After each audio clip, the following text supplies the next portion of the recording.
Okay. All right.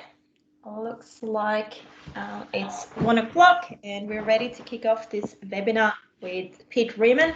Thank you all for coming on board, and we're ready for another Ask an Expert webinar session, which is about unleash the might of the Microsoft Power Platform, but avoid digital anarchy.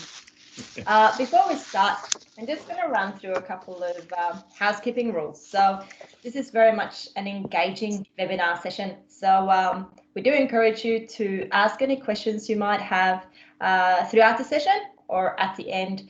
And there's a couple of ways you can do that. So you can either raise your hand, use the feature that's in the window, the Teams window that you have, if you'd like to ask it verbally, or if you'd like to put or write your message in or your question in, you can do that in the chat channel, and then we'll keep an eye on it and read it out for you.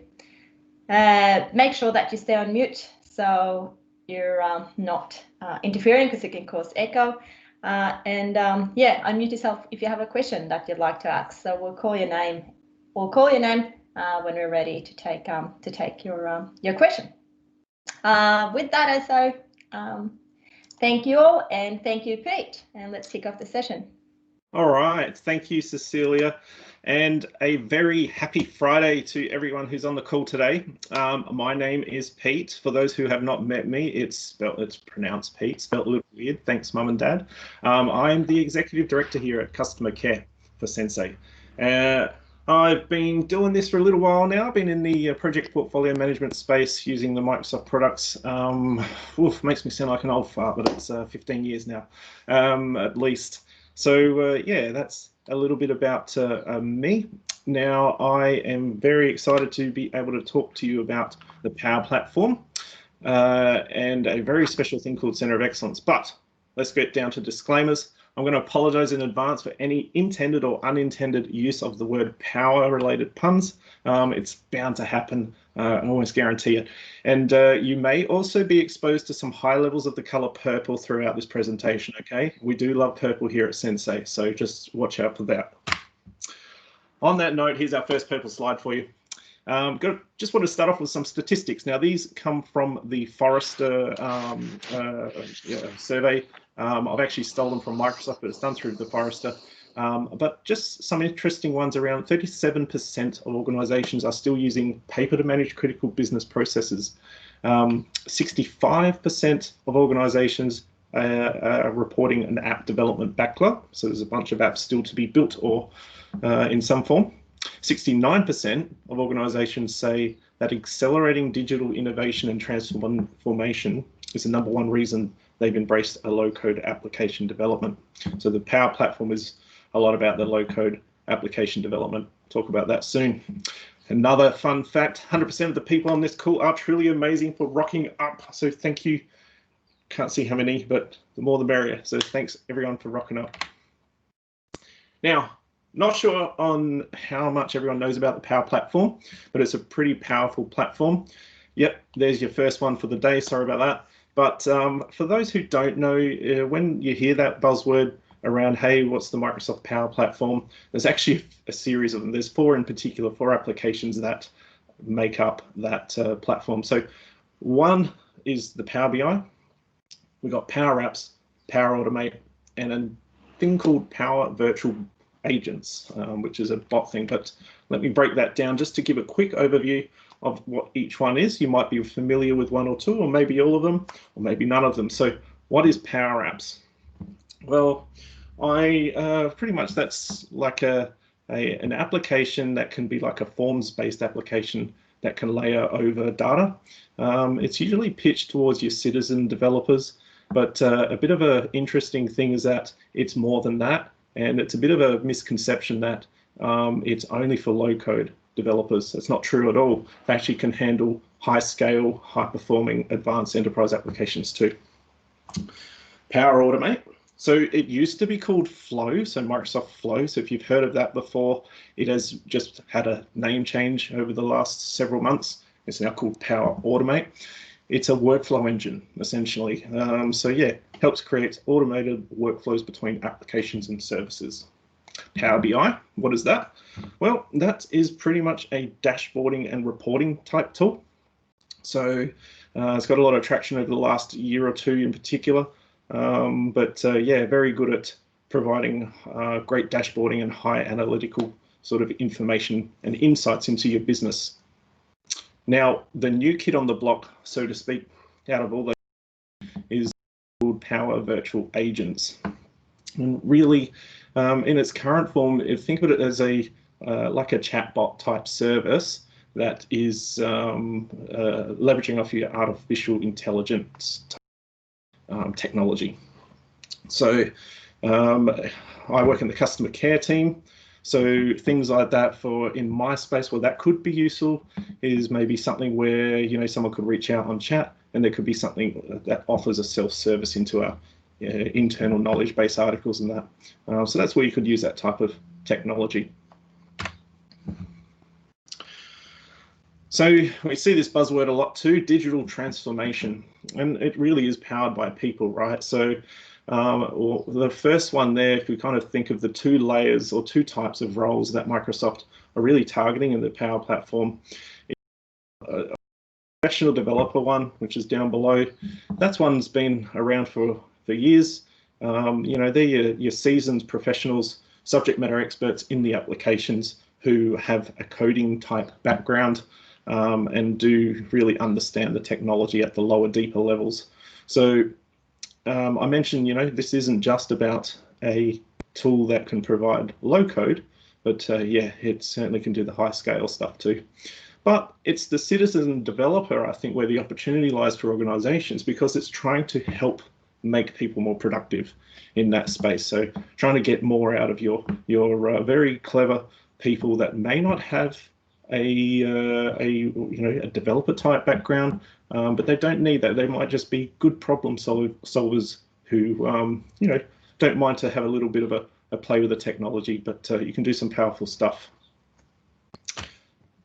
So if you're from IT, if you're on the call, you're from IT, you could be like, okay, well, that sounds kind of scary. These citizen developers, you know, exposing them out to our production systems without some sort of controls in place. Well, this is a lot about what I'd like to talk today too. So what's on offer is a thing called Center of Excellence. And without some sort of controls in space in place, we're going to be creating digital anarchy. All right. So I don't know how old everyone is, but if on the call, but if you remember the days of the Microsoft Access product, when that got released, it was this awesome, you know, highly productive and powerful product. It got released, everyone got their hands on it, everyone installed it everywhere.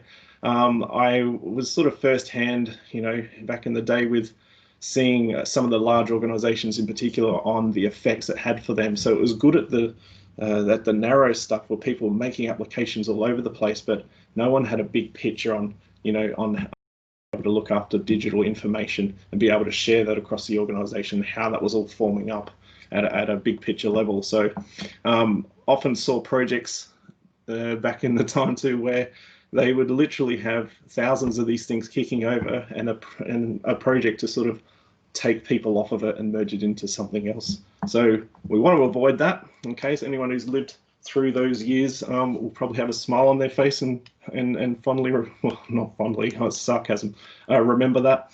But yeah, it's something that we want to avoid. So there's new opportunity with this application in how it works, but again, we'll go into that. So I'm going to unveil the big purple curtain and talk to you a little bit about the Microsoft Power Platform Center of Excellence. So this thing is developed by Microsoft.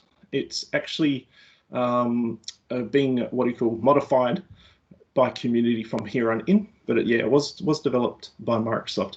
And what it is a starter kit to really enhance and extend the current capability. We'll do a little bit of a demo shortly on sort of out of the box versus what this thing can offer as well, just so you get a bit of a look-see into it. Now, before I jump out into that, The Power Platform Center of Excellence. Why would we bother? There's a lot of words on this screen, sorry, but look, I just mentioned out-of-the-box telemetry is probably, even if you just installed it as a one-off, as a starting point, I mean, you would get richer telemetry and richer reporting out of that thing. So if you did it just for that reason alone, I would highly recommend just for that. But yes, you can do some of these other things. Some of them might be a bit of a maturity step for organizations too. But the out-of-the-box telemetry only goes for 28 days, so we'll see that in a moment. So there's one factor already. Good for point in time. Look back can be a problem. Centralized Power BI report. All right, so this thing uses Power BI, surprise, surprise, to show and service the information it collects. It actually goes across all the Power environments as well. So one advantage there being able to see all that data in one view instead of in the out of the box we have to select each one individually. So yeah, and then obviously insights into some of that, which we'll jump into that shortly. There is an administrative and a governance aspect of it too, right? So again, anyone on the IT calls starting to go, aha, all right. Because even out of the box, if you have the Power Apps in your environment, the default instance is open to anyone to play with. So locking that down locking that down is not possible at the moment either. So yeah, anyone in your organization has an enterprise or what do you call a education type license will actually be allowed to play with this stuff already. Again, we'll look at some of this in a moment. So yeah, there's things like looking for overshared, suspended or orphaned apps or flows, implicitly shared connectors. We've got things like unused resources, data storage, alerts, lots of things that we can sort of have an out of the box experience and turn that on straight away. Or ideally, you know, the power in this, there's another one, sorry. The power is also in being able to extend this later on to sort of accommodate your existing policies, procedures, and your application lifecycle management process in particular. Then there's a growing and nurturing too, right? So that is really around encouraging those citizen type developers, giving them something to start with, something to go and find information, promoting an internal community and practice around this sort of stuff to help them understand how to use the application, giving them some good practice templates and stuff like that that your organization or your developers could be making in this space too. So here's a quick little spiel of just a little screen flick of the Power BI report that's showing some of that additional telemetry. Lots of information in there out of the box. Now it can of course be extended too, right? So this is why it's just a really good starting point for any organization. But I will jump into some of these guys so we can actually do a live demo today. Hey, told you. So let's start with what is out of the box. All right, so Power Apps Analytics, when you're an administrator, you'll get to see the screen that I'm about to jump to. So let me flick over to this one here.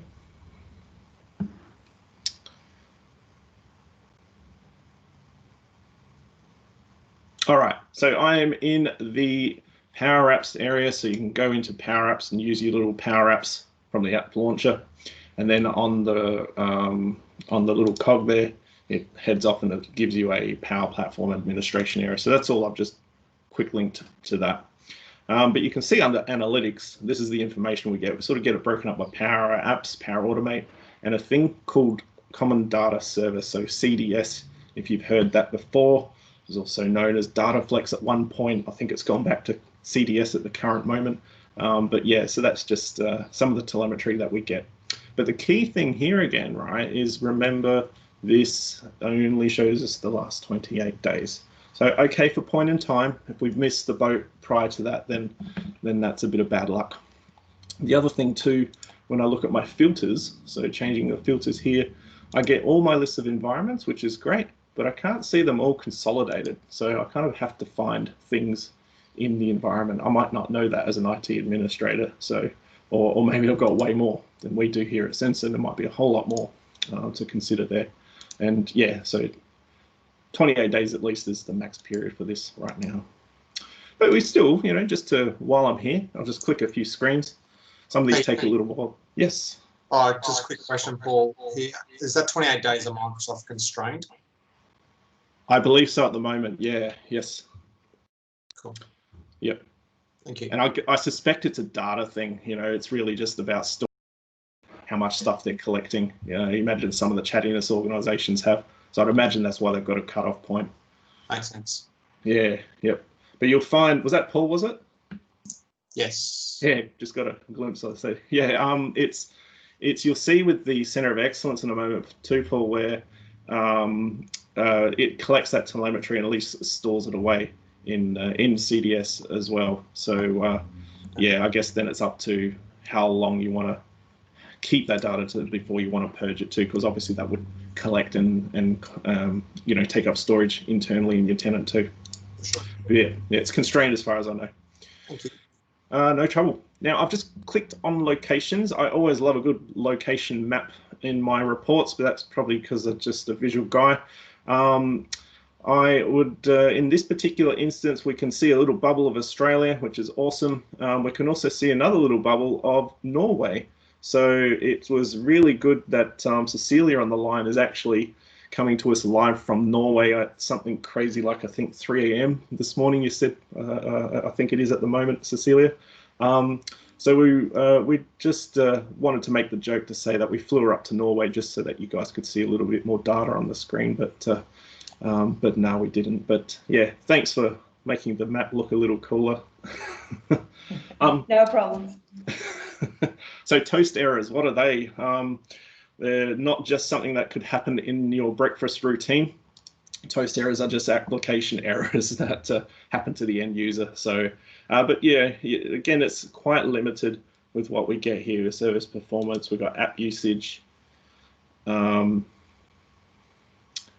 of this won't take too long. Another fun fact here for Power Apps and the Power Automate is there's something like over 350 connectors available in the Power Apps instance. I think there's some stuff that we might see after. When I was trolling through our Sensei area, there's something like 422 now, so it's increasing and people are adding to it as well. But that's a lot of connections to different types of data sources that are available. So yeah, that's really cool.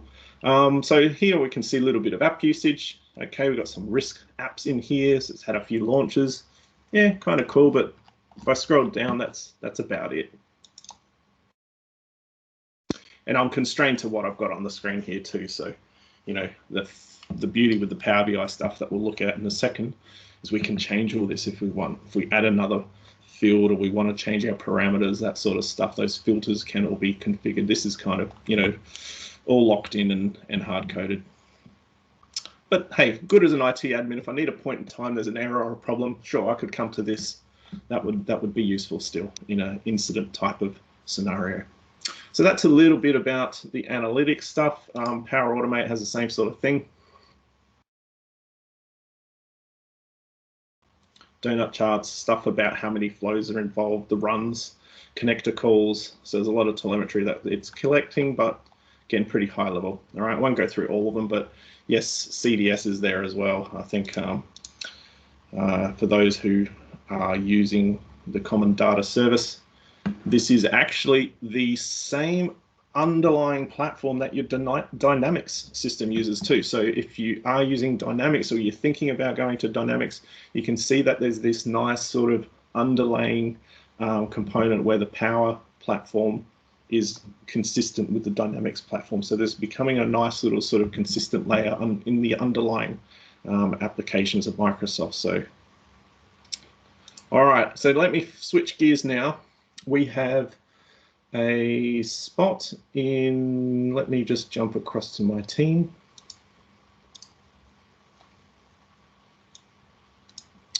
I'm going to just, I'll move my screen across in a sec, guys, just one moment. So I'm just got a team here. It's our infrastructure team. And we've got a tab in here where we've actually embedded the Center of Excellence. So we're looking at Center of Excellence data right now. That's the Power BI report I was talking about that comes with that kit, that pack. That's free download from Microsoft. So it's just expand it out so we can see it a little more. So this is it. Now I'll just click through just again to give you a little bit of an idea. So we just saw the out of the box telemetry. It's like, yeah, it's okay. But let's jump into just what comes with this hasn't been modified or tailored to us. This is pretty much just out of the box to show you what's going on. So there's a few tiles and things and cool little links across the top that jumps to other tabs, but I'll just jump through again. We can get some telemetry on our environments. Again, I like that it's collective, not individual. My good old favorite, can you have a guess where our offices are here in Sensei? So we can see some usage around Adelaide, Melbourne, Sydney and Brisbane. Our app makers, and I'll just click through so those who've not seen this before, you can have an idea of the different info we've got. So here's an overview of our flows. So likewise, flows by environment, who the top flow makers are, so who's making the, a lot of the, I guess that identifies our subject matter experts there too, to know who to nurture and train. Environmental information, who's been creating them. We've got some filtering across the sides here where you can, it's all live. Apps, there's a whole bunch of them, so I won't spend too long on it, sorry. Getting some information here. So I like the unique users and the sessions. That can be quite useful, or who even owns those things. This one, because it's hooked into Active Directory too, so we're able to pull out some information about where those people are that are leveraging that too. So you can see, no surprise, our consulting team's using a lot of it.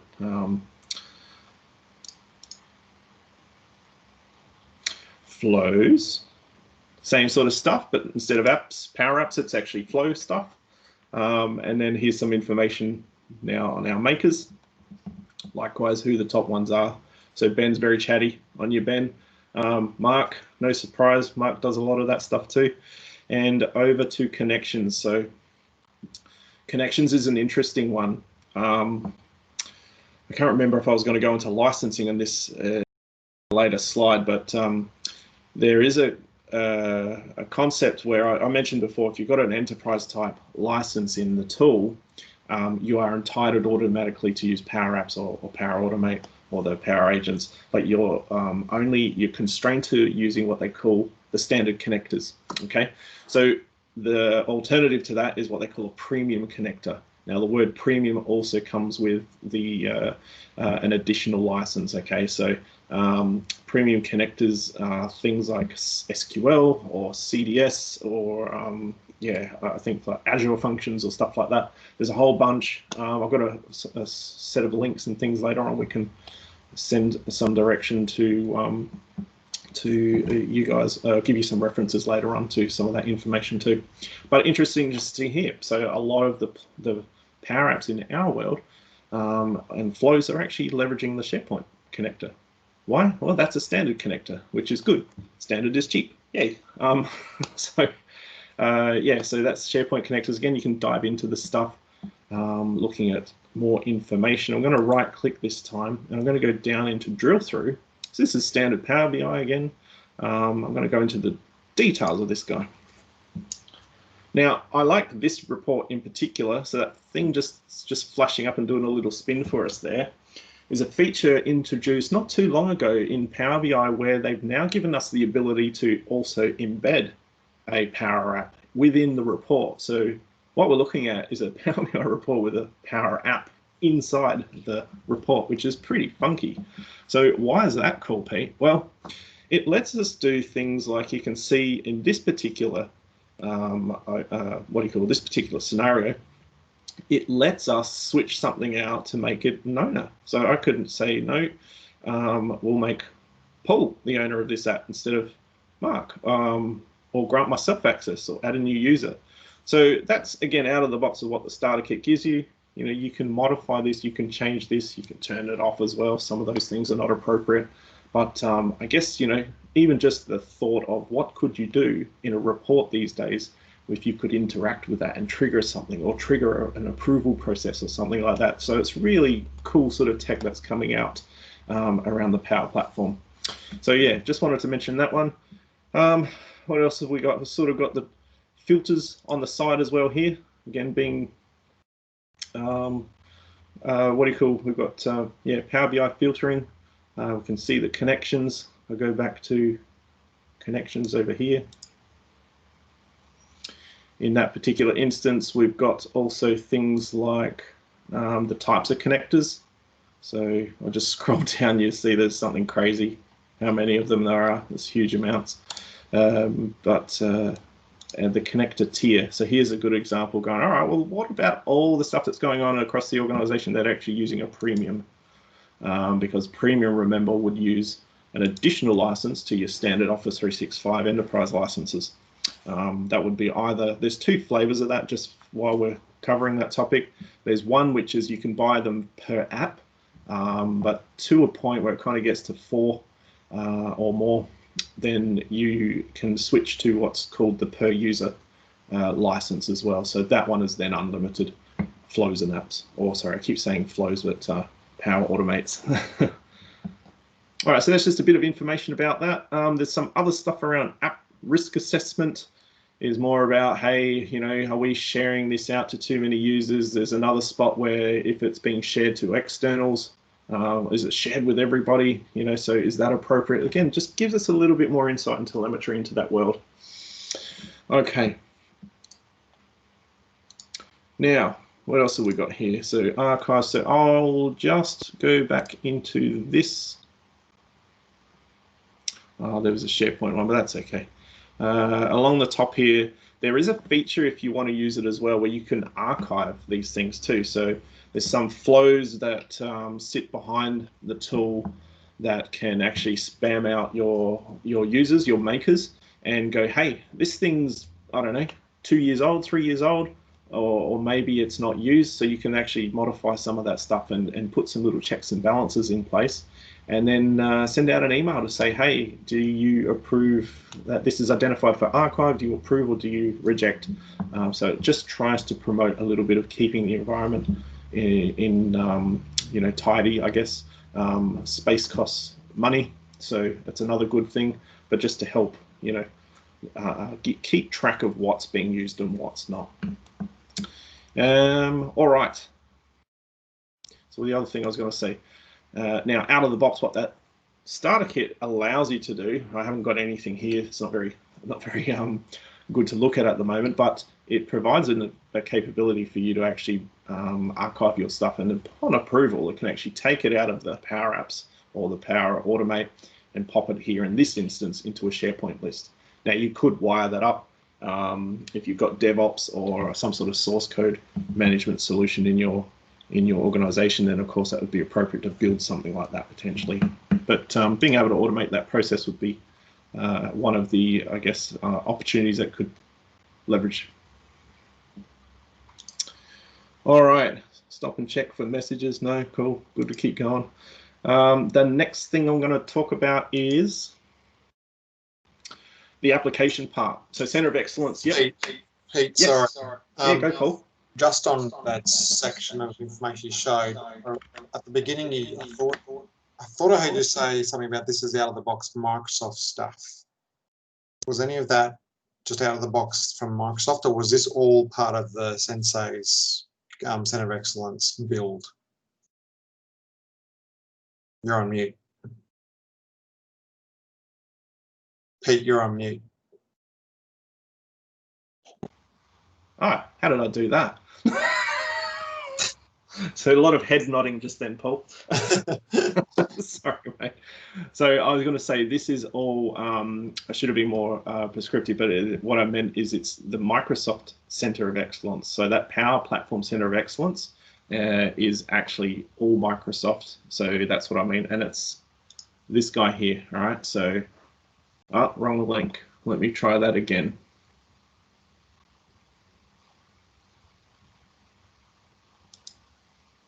Oh, wrong link again.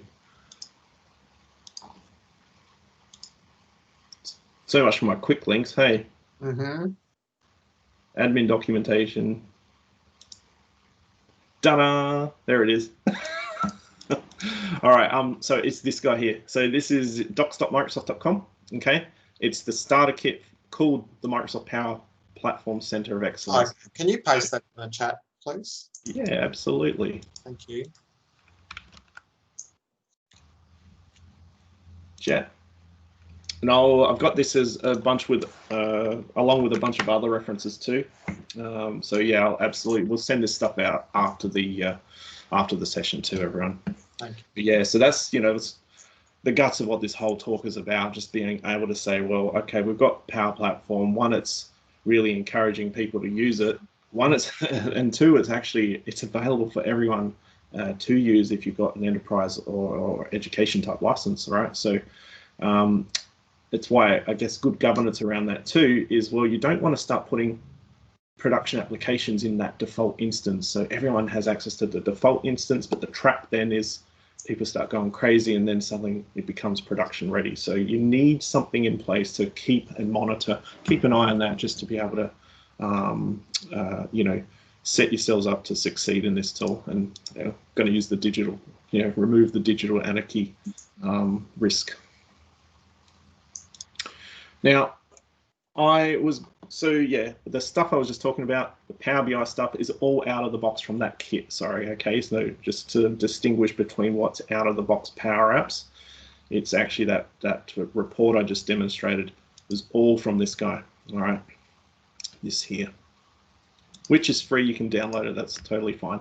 It's a bit of a challenge to get in and working, so there's a little bit of a techie stuff that needs to go on, and you absolutely need Office 365 administrative privileges to be able to turn on some of these features as well. So there's a bunch of Docker on there, which you can have a go of, but it's very IT focused. You need to be an administrator or have a pretty good understanding of Office 365 to turn this stuff on and get it working.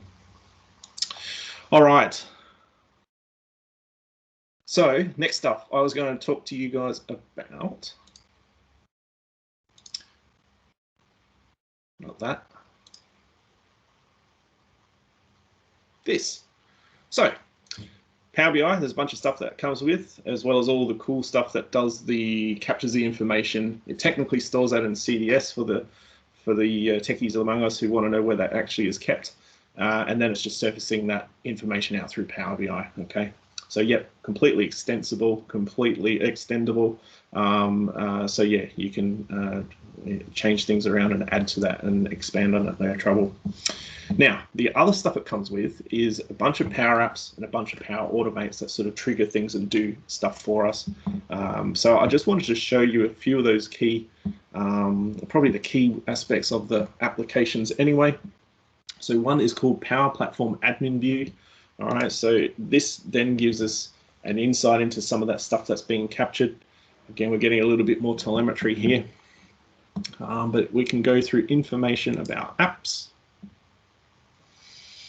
And then, if I knew the app type and name and I'm trying to find out about it, well, I could, maybe look for something that's flows. So if I try and find something for myself, this is Pete I got.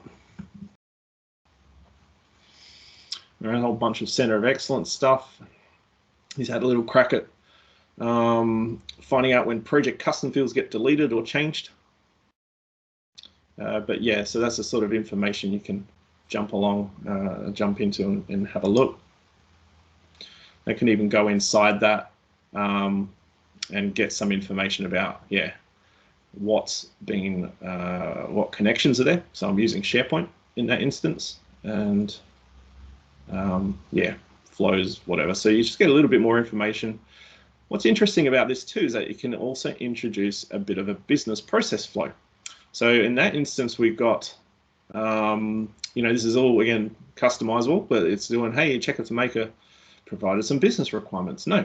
So if I want to try and jump out of that, it's going to go, no, can't do that. So again, coming back to the power in this, yes, I heard myself. The power in this is being able to really, extend it or alter it to align to your release management processes, or perhaps you've got a low code type framework in the organization. So this is where I think the opportunity lies in having something like this starter kit in your environment.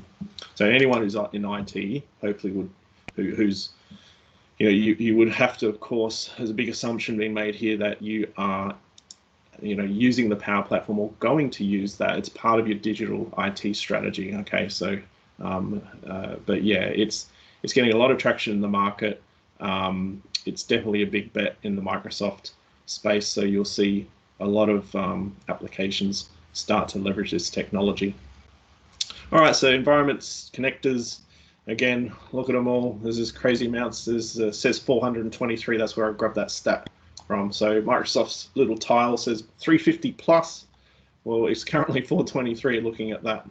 So lots of different types of things you can connect to, basically.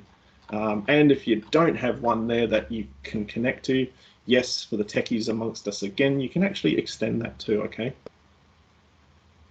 All right, so where did I go? There's that one there. So the next one we'll take a look at is the overview dashboard.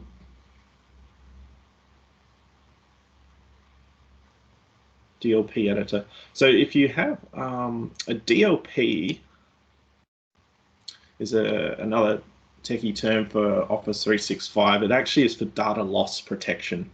So I mentioned earlier that your default environment, and this isn't quite known for people first getting into the Power environment, but if your default environment for Power Apps and Power Automate is actually up for grabs for anyone, well, like I said, with those licenses, okay, so they can create stuff and all their workspace stuff gets stored in here. I believe even if you did like a SharePoint list, and you know, you used to have that tool called InfoPath, well, that's now sort of been pushed out to the side, and they've replaced it with this flow capability, so that you can even translate a list and give it a form layer that's customized. So it's really essentially, you know, replacing that InfoPath technology. But that stuff, I'm on the understanding that they actually get stored in the default instance too.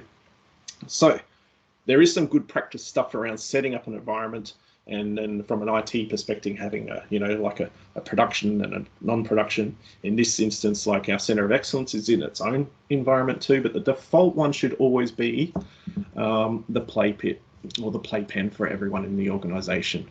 So why am I rambling on about that? Well, one, it's really important to know that because that's a trap for new players. So that you should be creating production as second or third instances into your environment. But also the next thing too is, you know, the play pit has 23 connection options now. So what DLPs or data loss protection policies allow us to do is choose which connections we're going to allow. Okay, so there's some things in the organization that, for example, you know, you can see, actually is there one there, but there'll be things like, hey, let's connect to Facebook, or let's connect to some other social media type connection, which will be in there, but you might choose that that's not going to be appropriate for a playpen. So SharePoint, you know, might be, or you know, or email or Word or something like that. So point being, you can actually have some control again over what types of connections you want. And maybe if you do have a special need that is needing to go outside of your default playpen, well, that's when then IT would get involved, and we can, you know, create an instance or a environment for that particular business that then restricts those connections as well. So this is just stepping me through some amazing stuff. So yes, good on you. Thank you, DLP editor. Now DLPs are actually Office 365.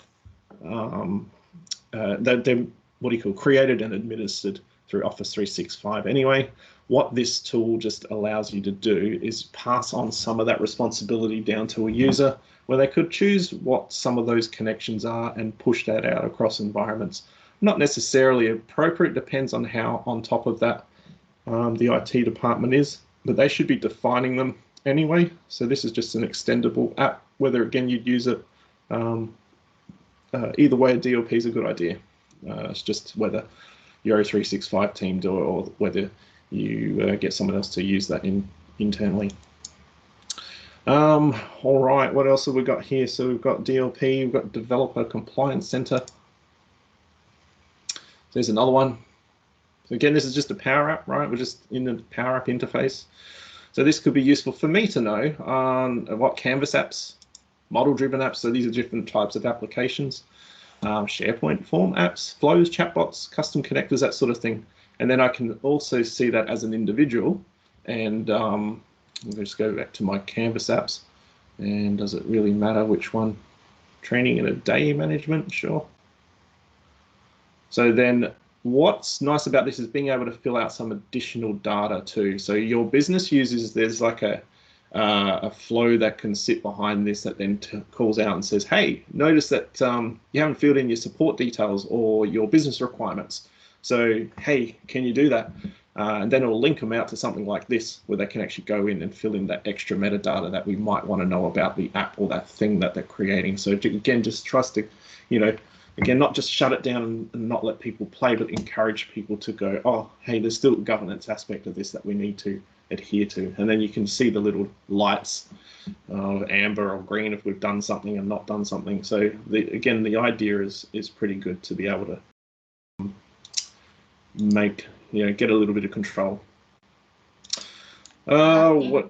Yes, Cecilia.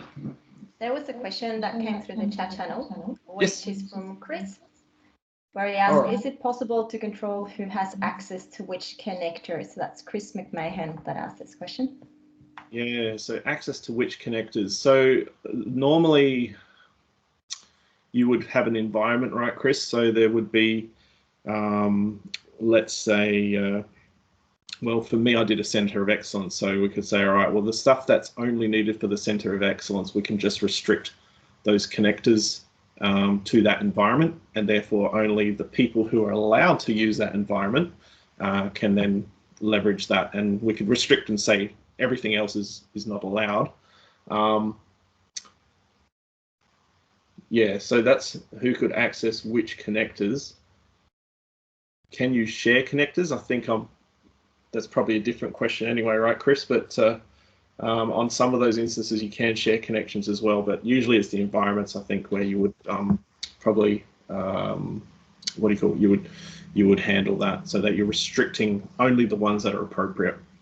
It was around the level of granularity, and given the differences between the standard and premium licensing, and if you are needing to leverage the premium in a selective manner, or you didn't want everyone to be able to do particular things in Power Platform for a given, not everyone can integrate with email. That was the thinking. Yeah.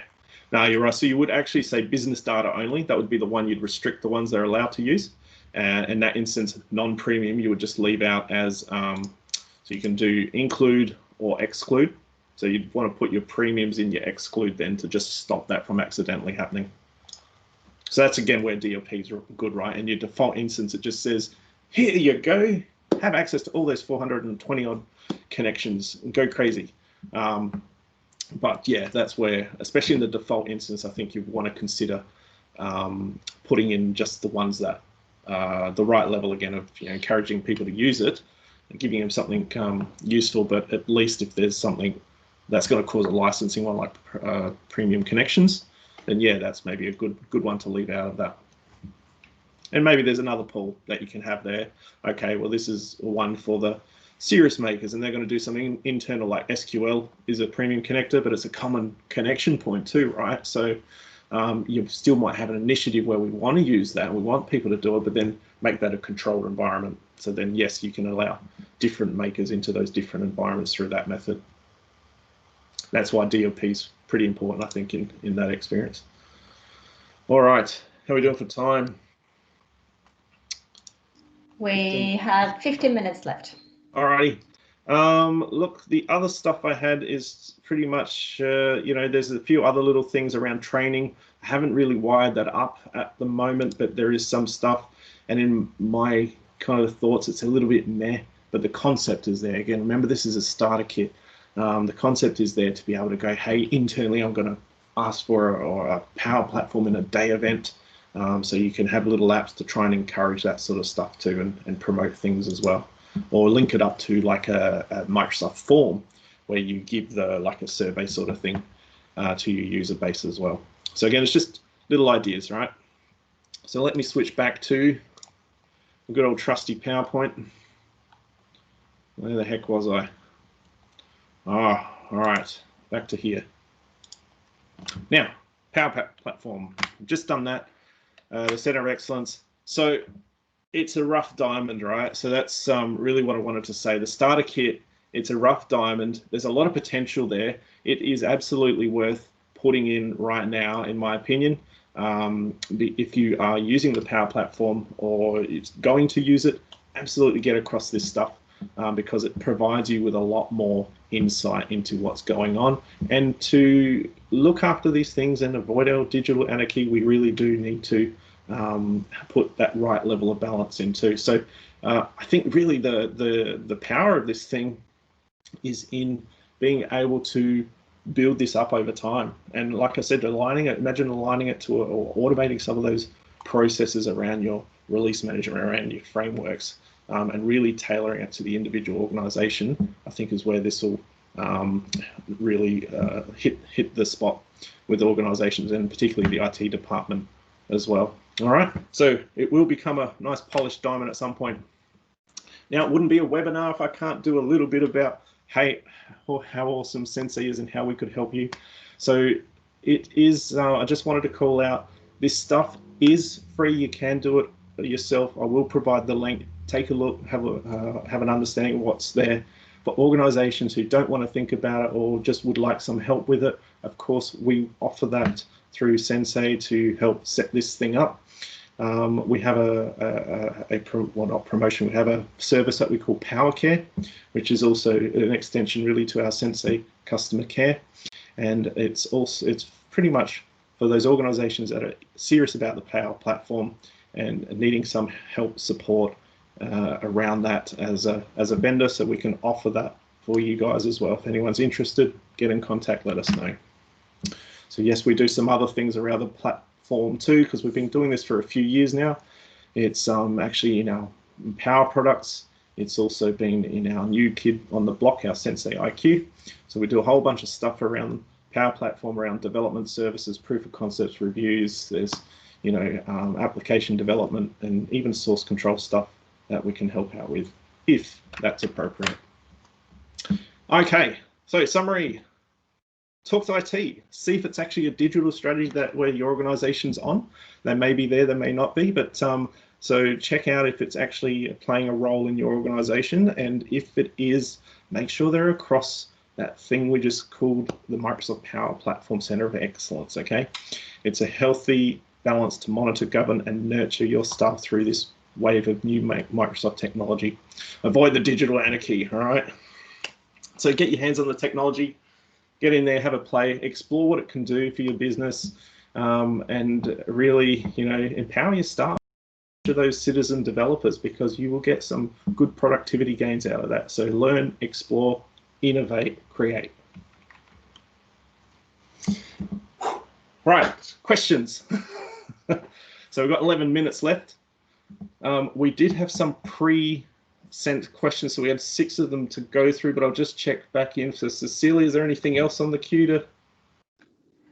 No, there's nothing comes through in the chatting channel at the moment. All right, no trouble. All right, so we had pre-submitted questions, so I'll just go through this. Like I said, there's 6 of them. So page 1, we had one around data sourcing in Power Apps. So I mentioned earlier, well, there's a whole bunch of them, right? So this information here that I've got actually goes up to your docs area of Microsoft. It shows you complete list, and there's also a section where it talks a little bit about each one as well. So I will provide that to whoever, well, actually to all of you guys, but you'll find those extra links there helpful in finding some of the doco around it. Another one was about setting up Power BI. So you saw a lot of Power BI as it relates to the Center of Excellence, but nothing about setting it up really. That's not covered in this session, but if you check out, Microsoft has a lot of information around the Power BI stack in particular too. So there's a link there that'll start your journey, and there's a whole bunch of videos, pardon me, that you can go through as well. So hopefully that'll be a good resource for that person. Then there was another good question around, hey, any tips on how to build a collaboration culture? Whew, where do I start? Look, a good piece of material as it relates at least to the Power Platform, because this is actually a bigger, philosophical, or not philosophical, it's more theory around how to go about a collaboration culture. But There's a bunch of books and things like that you can go out in the market, sure. If you check out something like well, I've got a link to Audible there, but that's just me. I'm a bit lazy and I like to listen to books on the way to work instead of reading them, but Amazon or whatever. But the one as it relates to Power Apps or Power Platform, there's one, I couldn't find it on docs.microsoft, but where I found my link was from a fellow Microsoftie named Peter Schmidt. He's really strong in the Dynamics space in Australia. I think he's based in Western Australia. But he had a link through LinkedIn that I've leveraged that thing, and it's a really great start for anyone who's first getting into this thing. Take a look, because it takes you through a whole bunch of stuff, but it breaks it up into people, process, platform type style as well. So check that out. It's about, I don't know, 70 pages worth of good content. It's actually where I stole my stats from at the beginning of the slide too. And then other things like Microsoft Teams, when it comes to collaboration, at least in Microsoft space, we're all about Teams, really pushing the collaboration opportunity there. And I think a lot of people are embracing that. So head on over to the Teams documentation. That's another link for you there too, okay? Next three, we've got, hey, what are the benefits of this compared to traditional Excel? Well, really, Excel is, they're two different tools to be frank, but I did try to hunt around and go, hey, is there anything formally that tells us that the difference is? I've got a little link there to this educba.com, blah, blah, blah. So check that out. The catch is, catch with that one is it kind of times out after a few seconds, so you got to read quick and then open it up again. But yeah, you'll see a nice little table where it gives you a comparison for that person. But really, you're dealing with a spreadsheeting tool versus a dashboarding and an analytical tool, which is your Power BI. Okay. What's the best practices? What best practices should be followed to ensure balance of creativity and governance? Another good question. Well, hopefully, I covered a lot of that in this session with the use of the explanation of the default instance, but putting it in a controlled manner. So yeah, hopefully the center of excellence is going to be a big answer to that. There is some stuff at the top layer too, right? So you still have to, there's some other things that I haven't even mentioned in this call, but at the Office 365 layer, your IT team should be across a lot of those policies, and even things like external access. Is it appropriate for other people outside your organization to come in and use some of these tools? Maybe not. So, there's stuff above that layer too. Now, I mentioned the stuff about default connectors and premium connectors. So that's your Office 365 licenses from before. And yeah, also mentioned that everyone has access to that default environment. And yes, premium connectors, I knew I had a slide about this. So premium connectors do require additional licensing. Last but not least, transition planning and success factors in migration to the new platforms. Okay, another good question. Now, my assumption is that this, when I had a look at who this was from, I'm pretty sure that this was in context to Project Online versus Project for the Web more so, right? So when it comes to using the Power Platform, if you're Project Online, you can use this today. Again, we've been doing this for a few years already with our existing products. So you just, need to be able to still have a bit of a strategy in place with some of these little checks and balances, hopefully, that we covered today. But, there's no technical reason why you couldn't jump into that stuff and leverage the power. Oh, there I go again. Told you. Leverage the power of the platform. It's really nothing to stop you there. Now, if it's specifically how do I get projects from Project Online to Projects for the Web, I'm pretty sure we did another Ask an Expert session a while back on that, I think from Mark. But look, to give you the quick view, it's basically the stop-start type scenario, which is you've got your Project Online system. You might choose to just stop that and then start with the new one. So there's really a bit of a delay and a cutover, but then off you go. It's really only going to be practical for organizations that might not have much in the existing system. Large organizations, maybe not so practical, which would then probably be the next one, which is your hybrid situation. So your hybrid scenario is where you would run two. You'd have Project Online and Project for the Web. And if you think of what they're designed for at the moment, the Project for the Web is very much, a more of a lightweight. It's kind of like Planner on steroids in its current form. Now we know Microsoft's going to invest and put a lot of energy into building that thing up, but if you ran it in parallel, more so for those simple type projects that you're running at the moment, then you can give a little more flexibility in that model to your project management team as well, to say, right, well, high governance stuff and project online, maybe the more like agile or those projects that just have less of that over into the project for the web stuff. But you still need to funnel that all up when it comes to an enterprise reporting solution. And then of course the full migration, which usually is the one that has a lot of effort to try and do that.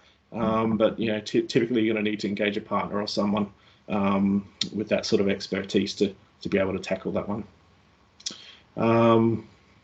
Yeah, there's also a note there that just says, good practice, I would leave the lights on in that system as well. Usually at least one license, just in case you ever need to go back, just as a catch. So there's a quick view of migration, but that's a whole new session in itself. So hopefully that answered gave some good answers to those questions. Now back to the floor. Is there anything anyone on the call would like to talk about or ask? There's nothing in the chatting channel, but we got a couple of minutes left. So if you have any questions, now is your chance. Give me a Should chance. We go to the summary in the meantime, maybe, and then we'll see if anything else pops up.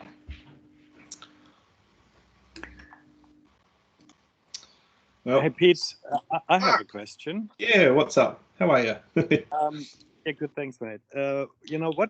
What would you recommend? I mean, the service of excellence is great from a governance perspective. How would you go about assuming that the IT went down that strategy of no code, low code, really, when it comes to Power Apps and even Power BI? Yeah. How would you think organizations could go about exciting the information worker or the citizen developer, as Microsoft likes to call them, to start tinkering with that? Would you think that that an initial training maybe is there?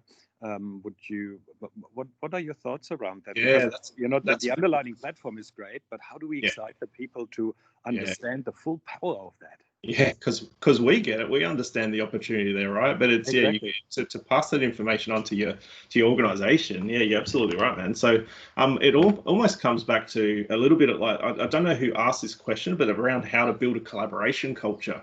I think that's really the key to success, to do that, right? But it starts with, I guess, appeasing the IT gods, that they can see that this thing can be controlled, and there's a few little traps for early beginners to know how to nurture that. But that default instance is your liquid gold. Let your team get in there, let them play, let them have fun, let them explore it.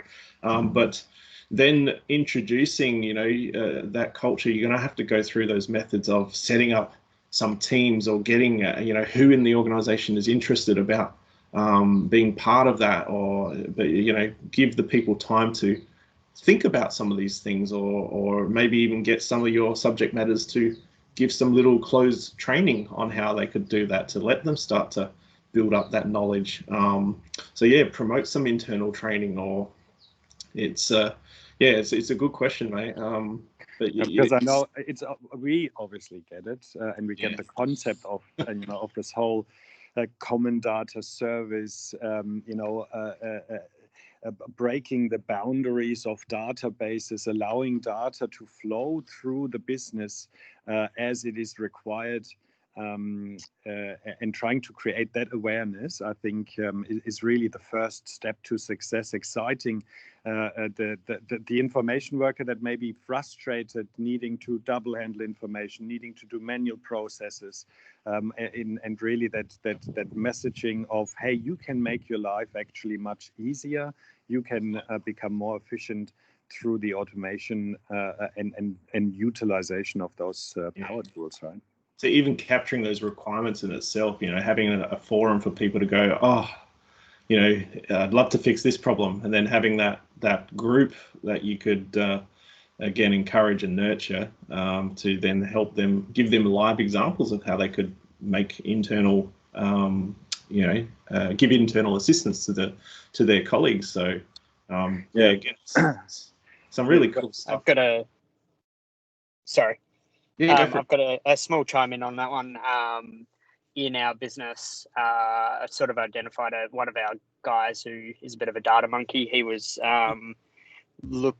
spending a lot of time doing manual stuff in Excel, and having had to play around in BI myself, I sort of offered in that solution to mitigate a couple of the steps in the middle. And that was pretty exciting for him. But what I ended up doing was I just created like a replication server that here's the thing, showed him a bit around BI, and then was like, okay, go and play. Like, don't be scared. You can't break anything, and just encourage that, like, go for gold and have a play. And if you need, come and see me, and we can discover more together, and just offer that kind of support. So I think that helps in that creation of that culture as well. Yeah, that makes a lot of sense, Benjamin. Interestingly enough, when this Center of Excellence was introduced last year at one of the Microsoft conferences, I was in the audience, and one of the first sessions was about that power of excellence, and they essentially said, hey, let everybody do whatever they want to do. And there was a big gasp by all of the IT administrators going, oh my God. And I think you called it, IT anarchy, the old fashioned almost excess kind of attitude.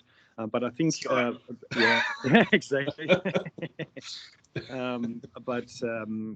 They made a use case where they actually introduced an organization who did that, and they had champions. So they ensured that they had champions for Power Apps, champions for Power BI, and champions for Power Automate. And there were ultimately those champions who started to create the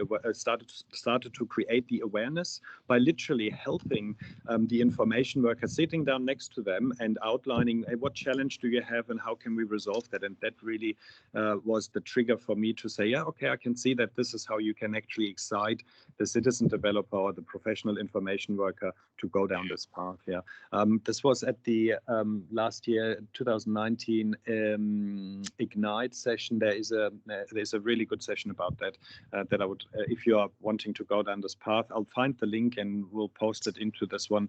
It's absolutely worth watching because this was a big organization that had implemented that culture and was super successful with that.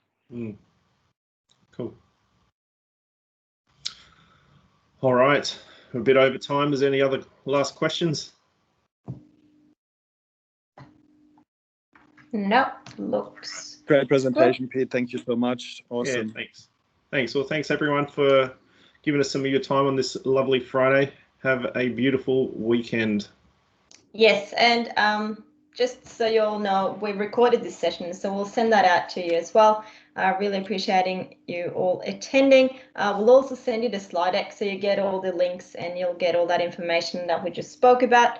The last Ask an Expert session will be on the 4th of December. So that will be the last one for the year, which will be Mark Soyster that will be doing that. So achieving agile project management through digital transformation. So please come and join that session too. And we'll also keep you updated with our next, series of Ask an Expert in 2021 as well. So in the meantime, have a great weekend, everyone. Thanks, Cecilia. And I suspect, Mark, I'm going to put you on a pedestal here, but I reckon Agile is going to be a big one, man. And this will go further, not just Agile, but actually scaled Agile. And what that means for organizations. This is going to be a good session. Yeah, I'll be rocking up to that one too. All right. Well, thank you, everyone. Thanks for your time. Thanks, Pete. Thanks, team. Thanks, Pete. Cheers.